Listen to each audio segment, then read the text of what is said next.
दूसरी breaking news आ रही है बिहार से।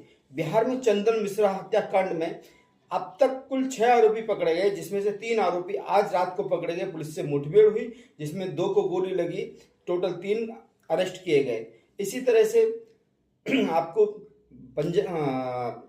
बंगाल से शहीद दिवस रैली में ममता बनर्जी ने टारगेट किया केंद्र सरकार को, मोदी को और बीजेपी को। शहीद दिवस से ज़्यादा उनके भाषण में राजनीति नजर आई। उन्होंने कहा कि जो बिहार में हो रहा है वो बंगाल में नहीं होने देंगे, ईंट से ईंट बजा देंगे। आसाम के मुख्यमंत्री के ऊपर भी उन्होंने कटाक्ष किया कि उन पर आसाम नहीं संभल रहा है, वो बंगाल की बात क्यों करते हैं।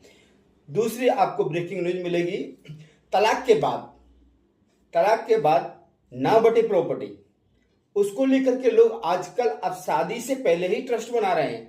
बहुत सारे ऐसे मामले आए हैं देश में कि लोग शादी करने से पहले अपनी सारी संपत्ति को एक ट्रस्ट बना करके उसमें रख देते हैं, ताकि शादी के बाद अगर शादी टूटती है या शादी का कुछ प्रॉब्लम्स होती हैं तो जो सामने वाला उनका पार्टनर्स होता है वो उनके प्रॉपर्टी पर हक ना जमा सके, हक ना मांग सके, और मांगे भी तो उनको मिलेगा नहीं, क्योंकि वो ट्रस्ट की संपत्ति हो जाती है।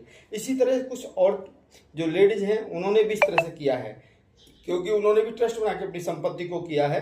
और उसके पे हम आपको विस्तार में एक अलग से वीडियो बनाएंगे जिसमें हम आपको पूरा बताएंगे किसने क्या किया है, क्यों हुआ है, कैसे संपत्ति को बचाया जाता है। दूसरी ब्रेकिंग न्यूज है बांग्लादेश में आज एक विमान हादसा हो गया।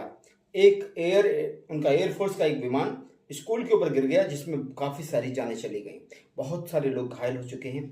कितने अभी जान माल का हानि हुआ है, कितने क्या हुआ है, उसका भी रिपोर्ट नहीं मिला है। दूसरी न्यूज है यूक्रेन रूस युद्ध की। यूक्रेन ने कल रूस के एक रेलवे स्टेशन पर हमला कर दिया, उसमें बहुत सारा नुकसान हो गया है रूस का। रूस की फायर ब्रिगेड ने, फायर फाइटर ने उस आग को अब तक काबू कर लिया है। और उसके बाद रूस ने भी यूक्रेन पर भारी हमला किया, कीव के रिहायशी इलाकों में हमला किया। वहां पर अब तक 4 लोगों की मौत हो चुकी है, काफ़ी घायल हो चुके हैं, ये वहां का मीडिया रिपोर्ट बता रहा है। ये यूक्रेन और रूस का युद्ध है, आखिर कब तक चलेगा, ये आग कब तक भड़केगी, और इसको भड़काने वाले और इसमें जो लोग जल रहे हैं उनको जलाने वाले आखिर क्या चाहते हैं।